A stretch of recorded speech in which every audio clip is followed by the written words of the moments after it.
Ушулар мага кирсе депчи. Биз өзү бейишке кусап алабызбы? Кана эми биз бейишке барсак дейбиз да. Кана эми ушу бейишке кирсек дейбиз. Бирок бул төрт түрдүү инсан бар экен. Буларды бейиш күтөт экен. Кана эми ушул адамдар, ушундай бир берекелүү адамдар мага кирсе экен дейт экен. Алар кимдер десе, талил Кур'ан. Алардын биринчиси Кур'ан тилават кылуучу инсан, Кур'ан окуучу инсан. Карылар, Кур'анды жаттаган инсандар, Кур'анга мухаббат койгон инсандар. Ал эми экинчиси болсо ва хафизул лисан. Тилини ар кандай жаман нерселерден сактанган инсандар дейт. Тилине жаман сөз албастан, элди жерди же бир башка бир инсандарды гыйбат кылбастан, эки адамдын арасын уруштурбастан, айтор тилини сактаган инсандар деди. Ал эми үчүнчүсү ва мут'имул жиан, ачканын курсагын тойгозуучу инсан деди. Ачка инсандарга тамак берүүчү инсан деди. Ал эми төртүнчүсү болсо ва саимина фи шахри рамазан, Рамазан айында орозо тутуучу инсандар деди. Мына ошол Рамазан айында орозо тутуучу жана алдыңкы төрт инсанга бейиш куса болуп күтөт экен. Кана эми ушул Рамазан айында орозо тутуучу инсандар мага кирсе экен, мага тезирээк келсе экен депчи. Чыдамсыздык менен күтөт экен бейиш.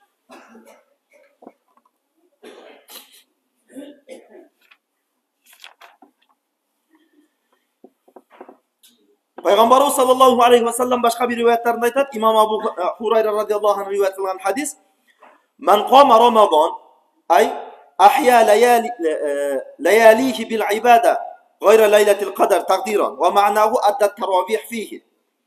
Иманан ай тасдиқан би савабихи ва ихтисабан ихласан, гуфира лаху ма тaqaddama min замбихи." Пайгамбарыбыз саллаллаху алейхи ва саллям айтат, кайсы бир адам Рамазан айында таравих намаздарына кайын болса дейт.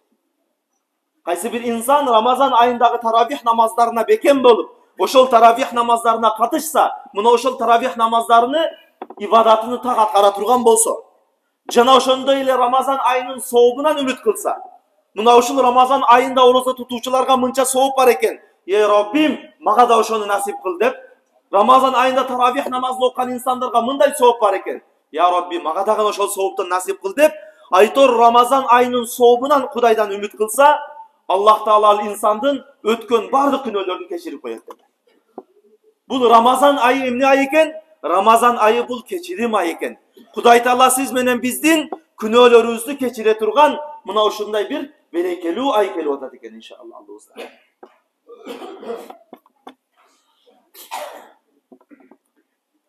Башка бир риваятта: "Ман асража фи масжидин мин масаджидиллахи таала фи Рамазан, кана лаху нурун фи қабрихи, ва кутиба лаху thawabul musallin фи заликал масжид, ва саллат алейхи al-малаикату ва астагфара лаху хамалатул арш, ма дама залика фи масжид."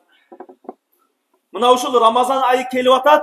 Рамазан айында таравих намаздарына, катмы Кур'андарга мечиттерди саздоого аракет кылайды тургандар.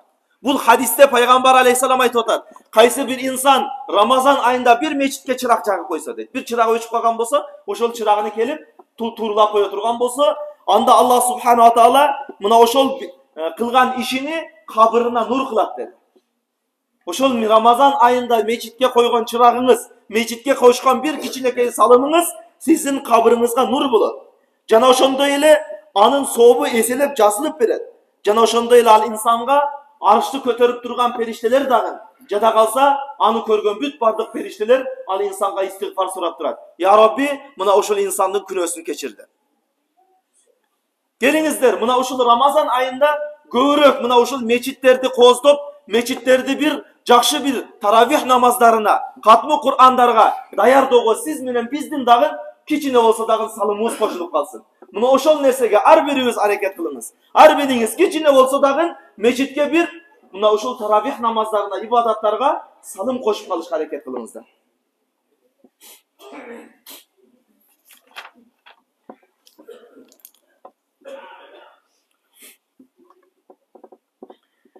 As-sawmu salasu darajat. Sawmul awam wa sawmul khawas wa sawmu khawasil khawas. Бул жерде айтылып атат, орозо 3-кө бөлүнөт дейт. Мына ошол Рамазан айы келип атат. Орозо 3 түрдүү болот. Жалпынын орозосу, өзгөчөлөрдүн орозосу, өзгөчөлөрдүн орозосу. 3 түрдүү орозо бар экен. жалпы адамдар тута турган орозо бар. Экинчиси өзгөчө инсандар тута турган орозо бар. Үчүнчүсү өзгөчө инсандардын дагы эң өзгөчөлөрү тута турган, Аллага өтө жакын инсандар тута турган орозо бар. Биз аракет кылайлы өзгөчөлөрдүн өзгөчөсүнө жетүүгө. Алар кайсы десе, wa amma sawmul awam fakaffil batni wal farji an qada'ish shahwa. Жалпынын орозосу кандай десе, жалпынын орозосу ушундай экен, инсан курсагыны гана жана ошондой эле намысыны, тактап айтканда төшөк маселесинен гана сактанат, анан оозуна бир нерсе албай жейиштен гана сактанат дейт. Мына ошол жалпынын орозосу экен. Тактап айтканда жеп ичиштен гана тыйылат, андан кийин эмне жыныстык мамиледен гана тыйылат болду. Мына ошол жалпынын орозосу. Мындан сактанайлы, жалпынын орозосу болбосун биздики. Ал эми өзгөчөлөрдүн орозосу бар экен. Алар эмне десе, wa huwa sawmus salihin, ал таквалуу инсандардын орозосу дейт. Wa huwa kafful jawarihi anil atham. Ал дейт, бүт дене мүчөлөрдү күнөөлөрдөн тыюу менен болот орозо дейт. Төлкө эле жеп ичиштен эмес, төлкө эле жеп ичиштен гана сактаныш эмес, балким дене мүчөлөрдүн бүт бардыгы менен орозо кармайт экен ал инсанчы. Бүт дене мүчөнү жаман Аллахка күнөө боло турган иштерден тыйылуу менен болот экен ал орозо. Ал эми мына ошол дене мүчөнү кантип күнөөлөрдөн, кандай күнөөлөрдөн тыйыш керек десе, бул жерде айтылып атат ал-аввал годдул басар ан кулли ма юдамму шар'ан. Эң биринчи мына ошол орозо туткан инсан эмне кылыш керек? Көзүнү Алла харам кылган нерселерден тыйсын деди. Бул дагы орозо болуп эсептелинет экен. Орозонун дагы өзгөчөлүктөрүнөн төлкө эле курсакты эле эмес, балким көзүбүздү дагы тыйышыбыз керек экен бул Рамазан айында. Күндүз орозо кармап, түнү менен ар кандай нерселерди көрүп чыгып кетпестен, же күндүз орозо кармап, орозо оозубуз менен көчөдө ар кандай жактарга карабастан, балким эмне курсакты эле эмес, балким көздү дагы тыюу деди. Wasani hifzul lisan anil ghiba wal kizb. Ал эми экинчиси болсо, инсан тилини тыйыштыгы anil ghibati wal kizbi wal lamima wal yaminil ghamus. Инсан тилини гыйбаттан тыюусу, бирөөнү гыйбат кылуудан жана ушакчылыктан тыюусу, бирөөнү ушак кылуудан тыйылуусу. Жана ошондой эле wal yaminil ghamus, ар кандай касамдарды ичүүдөн тыйылуусу дейт. Валлахи деп касам иче беребиз. Бир жалган эле нерселергечи.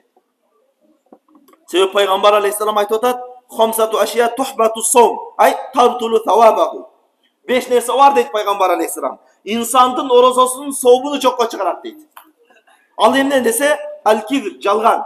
Орозон тутат, бирок кошумча жалган да сүйлөйт. Орозоңуздун сообунан кол жууп калат кесандачы. Орозо туттуңуз, ошону менен кошо тилиңизди жалгандан тыйыңыз. Андан кийин вал гыйба, экинчиси гыйбат. Бирөөнү гыйбат кылыштан, бирөөнүн айыбын ачыштан, бирөөнүн айыбын башка жерде айтуудан, айтор гыйбаттан тыйыласыз. Бул дагы өзгөчө инсандардын орозосу болот экен. Мына ошол орозо тутканда төлкө эле курсакты эмес, балким тилибизди гыйбаттан дагы тыялы, жалгандан да тыялы. Ал эми үчүнчүсү болсо, ван намима, ушакчылыктан тыйылуу, ушак айтуудан тыйылуу деди. Бирөөнү бирөөгө ушак кылып баруудан тыйылуу деди. Бирөөнү бирөөгө чакымчылап баруудан тыйылуу деди. Ал эми төртүнчүсү болсо, вал яминил гомус, мына ошондой туура эмес, жалгандан бир касам ичүү деди. Өзү жалган экенин билип турат, бирок билип туруп жалган нерсеге касам ичет деди. Ал эми бешинчиси болсо, ван назару биш шахва, шахват менен кароо деди башка нерсеге. Шахват менен бир арам нерселерге кароо. Көздүн кумарын арам нерселер менен кандыруу. Мына ошол 5 нерсе бар экен, бул инсандын орозосунун сообуну жууп кетет экен да. Ошон үчүн орозо тутканда деги эле курсакты эле эмес, балким ушул 5 нерсени дагы тыялы. Гыйбаттан тыялы, жалгандан тыйылалы, ушакчылыктан тыйылалы, ар кандай бир касам ичүүдөн тыйылалы. Андан кийин башка бир арам нерселерге кароодон дагы тыйылалы. Ал эми үчүнчү. Эми жанагы кайтабыз, өзгөчө инсандардын орозосунун үчүнчү түрүнө келдик. Кафул узуни ан истимали кулли макрух, истимаи кулли макрух. Инсан кулагыны гыйбаттан же бир жаман нерселерди угуудан да тыйыш керек экен да. Сүйлөштөн эле эмес, балким ошондой бир ушактарды, мына ошондой бир гыйбаттарды кулагы менен угуудан да тыйылыш керек экен. Kulaqtın dagın orozası var eken. Kulak dagın oroza tutat eken, tildin orozasını gördük. Jalgandan, gıybattan, je bir uşak aytuudan, je bir arkanday bir bolbogon nerselerge kasam içүүдөн tıyıluu dedik. Al эми kulak dagın oroza tutat eken, kulaktın orozası jaman nerselerdi ukbaş gerek. Jaman bir gıybattardı, bürönü jamandaganda al nerselerdi ukbaş gerek oroza tutkan insan. Al эми төртүнчүсү kaffu cemi'il a'dai anil makarihi ve kafful batni anil şubhat fi vaktil iftar. Jana oşondo ele beşinchisi bu büt dene müçölördü aramga barudan, aram işlerdi atkarudan tıyıluu dedi. Dene müçö menen kaysıl dene müçö bolbosun büt bardığı menen aram neselerden tıyıluu dedi. Oşondo ele kursaka jep atkanda, iftar kılıp atkanda dagın aram tamakты жегенден tıyıluu dedi. Adal tamak menen, özünüzdün peçenetleriniz menen, adalınız menen tapkan tamağınızды jeyişiniz dedi. Sebep Peygamber aleyhisselam aytып atat, "Kam min saimin laysa lahu min siyamihi ilal-ju'u vel-atash." Kança oroza tutucular var deydi. Kançalagan oroza karmagan adamlar var. Anın orozosuna berile turgan jakşılığı açka bolgonu, kursak açkanı gana kılat deydi. Anın orozosuna soğup çok eken, balkim anın açka bolgonu gana, anın bir kıynalganı gana kılat dedi. Oşon üçün oroza tutkanda degele açka ele boluş emes bul oroza. Balkim büt dene müçöbüz menen, büt bardık müçölörüz menen oroza karmaylı tuğandar. Büt dene müçö ozubuzdu, tilibizdi, közübüzdü, kulağыбызды arkanday bir jaman işlerden, kolubuzdu, butubuzdu jaman nerseni karmap, jaman nersege basуудан, je bir musulmanga ıza berүүдөн, je bir musulmandın aksın jeүүдөн, uşul siyaktуу bir tuura emes amallardan tıyılasız, oşondo siz özgöçe insanlardın orozaсын tutkan bolosuz. İnternette bir görüp kaldık ele bir kiçinekey video, jakşı tartışkan negiziçe. Ellerge bir adet bola turgan kılıp tartışkan da. Özbek tuğanlardan gördük. Al videoda aytып atat, bir adam Ramazan ayında tamak jep olturat. Bir jerde tamak jep oltursa, janagı jerde 3 bala uzagırak jerde 3 bala ketken kızdın arkasından karab arkanday bir jaman sözlörдү süйлөп atkan, bir adamды gıybat kılıp atkan, aytor sөгүnүп atkan, kıskası dene müçösü menen arkanday bir күнөөлөрдү kılıp atkan 3 bala turat. Andan kийин janagı 3 bala kelet dagın, kelip turup jana tamak jep atkan adamga kelip turup, tuğan, Ramazan ayı go deydi. Ramazan ayında orozo karmaş gerek go deydi. Anda al aytat, men deydi, orozo tutkanmın deydi. Bayağı 3 adam külöt. Sen kanti oroza tutasın, jep atkan bolsоң, içip atkan bolsоң, kanti oroza tutasın deydi.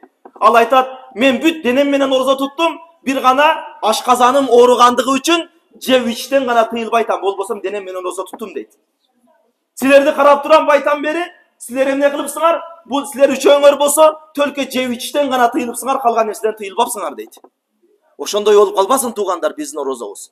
Oşol sıyaktı olup kalbasın. Jep içten gana tıyılgan ele olup kalbasın. Azırkı Peygamber aleyhisselam'dan hadisi dagın oşol eken. Kam min saimin laysa lahu min siyamihi illal-ju'u vel-atash deydi Peygamber aleyhisselam.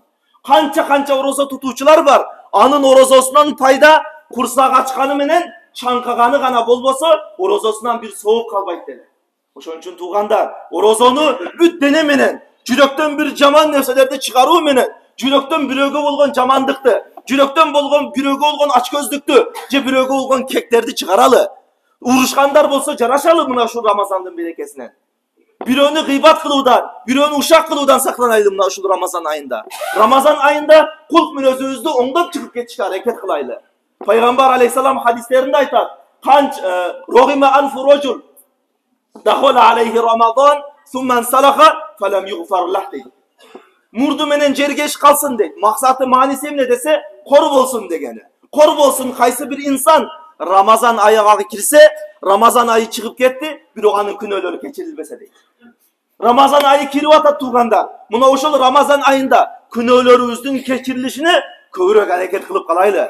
İnsanbız ar birimiz, kan süt emgen bendebiz. Al эми bende olgondan keyin ar birimiz kata getirүүчү, күнөө кылуучу bendelerbiz. Muna uşul Ramazan ayında Allah'a köptөгөн tövbe kılıp kalaylı. Allah'a köptөгön istiğfar aytıp, büt kuluk münözübüzdü gıybat bir jaman nerselerden oğlak kılıp, jaman nerselerden uzak kılууга hareket kılaylı tuğanlar muna uşul Ramazan ayında.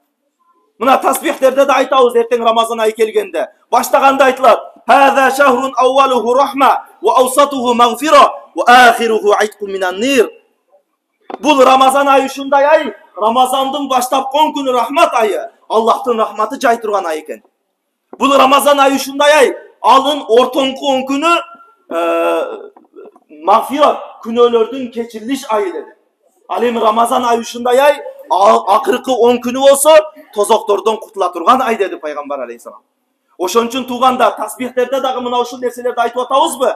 Мына ушул рахматтан, Аллахтын кечириминен тозоктон кутула турган мына ушул айда бүт бардыгыбыз Аллахка кайтууга аракет кылайлы туугандар.